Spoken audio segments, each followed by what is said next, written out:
If you could hold a deck of cards, you could do this trick. If you know how to count to 13, you could do this trick. If you have a mild form of Asperger's and you struggle to pay attention in school, you could do this trick. So today I'm going to show you guys a very, very easy self-working trick that pretty much requires you to hold a deck of cards. If you could hold a deck of cards, you could do this trick. I don't understand. People are saying, hey man, show me some advanced stuff. Why? Why do you want to work? Why do you want to work, especially when you're not going to work in front of a spectator? So why not just do something easy, all right? They're not going to know the difference because they're on Comtrex. They're taking so much medication. To watch you do a trick, it takes so much drugs to have a magician show them a trick. And you want to do some advanced stuff, you're working too hard. So here's an easy one. Let's just cut to the actual crotch cam. I like this wide angle camera because it covers how short I actually am. But here's the trick. Here's how easy it is. Again, you could hold a deck of cards. You could do this trick. You tell the spectator that in a moment what you want them to do is take one card from the top and put it to the bottom. And then take another card from the top and put it to the bottom. And then guess what? Take another card from the top and put it to the bottom. And they could do this. And they stop whenever they feel an impulse here. But please, let's not go all day, all right? Because I've done this at the old folks home and they just kept going. They just kept cycling through the deck, and guess what? They're dead now. So please don't go all day here. You hand the deck to the spectator. They take it one by one until they get a little bit of a feel. They get a little bit of an impulse here. And let's say they get an impulse right over here on this card. Of course, we don't know what this card is. We don't know what it is. But they are then instructed to take this card and put it inside of their pocket. That's what they do, unbeknownst to them. So they don't see the card, all right? How the hell could you know the card if they don't even know the card? At this point, you tell the spectator to mix the deck up in whatever way they want. They could do whatever Sybil cut they learned on whatever YouTube channel happens to show Sybil cuts, if that's the sort of spectators you're performing for. But ultimately, at this point, you can take the deck back and say, I'm going to show you something that very few people possess in the planet, and that is superhuman memory. I know, it's in my business card, all right? I'm not going to show you my business card because I ran out of business cards, so get off my shit. I am the world's most prolific memorizer of playing cards, all right? Harry Lorraine, step aside. It's me. So I'm going to go through this deck. Give me a little bit of time, okay? That's all I asked for. Give me a little bit of time. Usually magicians would call this dead air. And they would try to converse with you and try to eliminate the dead air. But guess what? I don't care because I'm the world's foremost memorizer of playing cards. You give me a pack of playing cards and I'm the most prolific person to memorize that pack. So here we go. Give me a little bit of time here. I'm just going to go through this deck. Oh boy, sometimes this takes a little bit.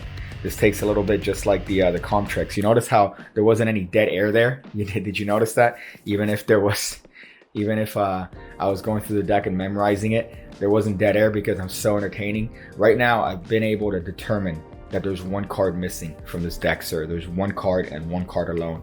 And believe it or not, that card happens to be the Six of Spades. So go ahead, take that card out of your pocket and show everyone my memory mastery. And of course, the spectator reaches into their dirty, disgusting pocket with some peanut butter brittle left in there from the night before. And lo and behold, they actually have the Six of Spades inside of their pocket. Oh boy. Oh boy. And with the deck of bin wangs. My mom would be so disappointed in me. My father would be disappointed, but he's not in my life. So here's the trick. It's very, very simple. It's based on a little bit of a setup. You have to set the deck up. I've done this trick before on the channel if you haven't noticed it, but this time I added a little bit of a twist, a little bit of a memory twist. There's a couple different variations that I have of this particular trick with this particular setup. However, this one is one that I think is very, very easy and pretty much has no compromise. So the setup is as follows. You grab whatever your favorite suit is. Let's say your favorite suit happens to be, I don't know, Gucci. Because you're into the streetwear hype, even though they're really not into suits, are they? They're really into just baggy shit that makes you look like a balloon walking in the street. Is that racist? Leave in the comments below if that was a little bit racist. So here, my favorite suit happens to be Spade. That's because it was already set up on top of the deck. So here, the spades are going to be in order on top. That's it. So we have Ace through King of Spades on top of the deck. To this, we're going to add 3 cards. The reason we're going to add 3 cards is because we're going to demonstrate to the spectator what it is that we want them to do. So again, all we have to do at this point is just take the deck out and do the trick. However, it would benefit if you did a little bit of a shuffle.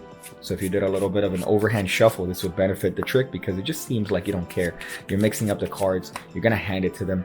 Really, would you hand a deck to the spectator if it was a special or a gimmick deck or a deck in a stack? You wouldn't do that. You wouldn't do that. So that pretty much absolves any feeling that the spectator, any apprehension the spectator might have in believing you and your word here. So you're just going to mix up the deck. You're going to Mickey Mouse the deck, and then you're going to keep these cards on top.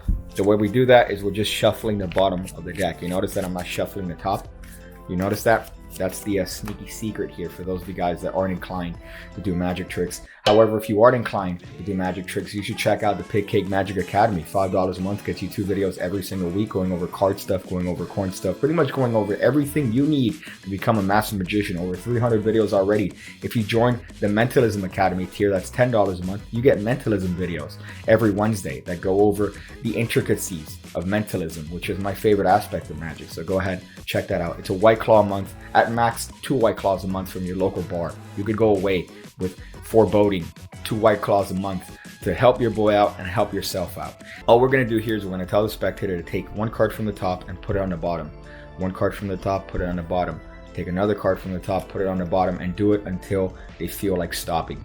Now here, we're going to tell the spectator that don't take all day. Don't take all day. You don't want them to go through and pass the stack, because if they go past the stack, then guess what? You're going to have to come up with another trick, buddy. And I don't know how many other tricks you know that involve spectators picking cards, but it's going to be difficult for you to come up with one. So keep that in mind. Just tell the spectator, don't go all day, and they're going to cut in the 13 card stack. Now, there's going to be 2 ways to do this particular trick.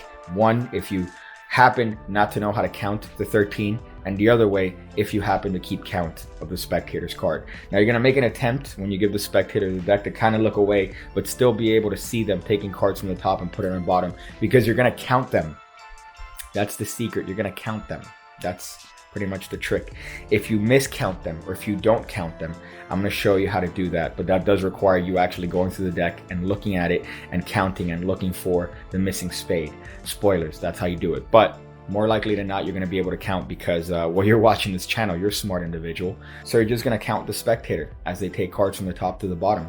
So that would be, that's 1, that's 2, that's 3, that's 4. Now do keep in mind that you're going to have to add 1, because if they put 4 cards on the bottom, well then the 4 is going to be on the bottom. So guess what card's going to be on top? The 5. So that's the little bit of math that you got to do. You got to add 1. I think you're capable of that. So if they put 4 cards in the bottom, guess what? The card that's going to be on top is going to be the 5. So you're going to tell them to take this card and put it inside of their pocket. Hopefully the pocket that doesn't contain leftover Nutella from the night before. And at this point, you could have them mix the deck. You could have them shuffle the deck. You can make this a test conditions trick in the sense that there's no key card. There's no sort of tomfoolery here. Usually spectators or magicians would be very, very sneaky when it comes to handing a deck or having you shuffle, because I would have to know the location of certain cards in the deck. Not this trick, buddy. All right, this trick is as fair could be. This trick is like the 3/5 compromise. It's extremely fair. So here, after the spectator shuffles the deck, you're going to get into this bit of you being the most prolific memorizer in the world. You're going to go through the deck as patter. Again, you don't have to go through the deck actually, because you already know the card that's in their pocket is the 5. You already know that. So this is just the important part that we call a story to the trick. Otherwise, then it just becomes a stupid little challenge, and there's no joy in that. Now here is where you would actually generally have to look for a missing spade if you miscounted with the spectator. So if the spectator happened to want to do this turned away, or you for some reason you took too much Comtrex the night before, this is the point where you would have to go through the deck and see which spade is missing, which isn't hard. You're just going to go through the deck. You're just going to, oh, ace, 2, 3, the 4's there. Man, I don't see the 5. I don't see the 5. Maybe potentially it could be the 5 that's inside of their pocket. You're going to have to do a little bit of basic searching here, but that's well within your capacity. And then you're going to tell the spectator to reach in their pocket and take out the missing 5 of spades and show it to everyone, thus proving your prolific memorization status as a, I don't know, as a savant, maybe? Savants are usually the ones that are good at this sort of stuff, right? So that would make you a savant, which makes sense because you're into card tricks. So that's the trick. I hope you guys enjoyed it. Thank you guys, man. I might be going to Magi Fest if you guys are going there look around for a short dude wearing a pink shirt, I'd be wearing my own merch because I'm terrible like that. So if you're going to Magi Fest, let me know. I'll probably be there. But honestly, I don't want to talk to any of you. Let's just be honest. I don't want to talk to any of you guys. Most of you guys aren't going to be wearing deodorant. Most of you guys already are introverted individuals. So you're going to come up to me and be like, hey, I really like your channel. I really appreciate what you do for the magic community. Thank you for providing free YouTube magic tutorials for the past 3 years, and I appreciate it. I'm going to be like, you're spitting on me. You're spitting on me. Thank you, sir. Please learn how to talk with your mouth and enunciate. That's the advice I have to give you, sir. Thank you. I'm really glad. You know, they say never meet your hero, right? You look up, right? Well, in this case, you look down on me. But you know, let's say you look down on me and you're like, oh man, I've been looking forward to meet Pigcake. So now I have an opportunity. Maybe we can meet him at some sort of convention. And turns out your hero is an ass. Well, I'm letting you know in advance. All right. I'm letting you know in advance. I'm a terrible person. I'm short. All right. I'm grumpy. I'm probably going to be hammered. So that's just your warning in advance. I don't want to see a forum post later being like, you know what? I really met Pigcake and he made fun of me. He called me names. So don't complain. Okay, that was a rant. I apologize. Do all the things that people do. Like the video. Like the video and subscribe if you haven't already. I'm going to go figure out different ways to watch Neil Breen make love to attractive 18-year-olds in the pretext of doing a movie. I get the boasters boasting. I get computers pudding. Y'all get shot at. Call me. I do the shooting.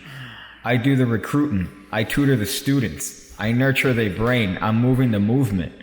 Whether Buddhist or Buddha, that's Judas or Judah. I got Luger to Ruger, hit from Rooter to Tuda, chick from Hooter to Hooter. I put two in producers. I'm the real boss story, the hula of Hoosiers.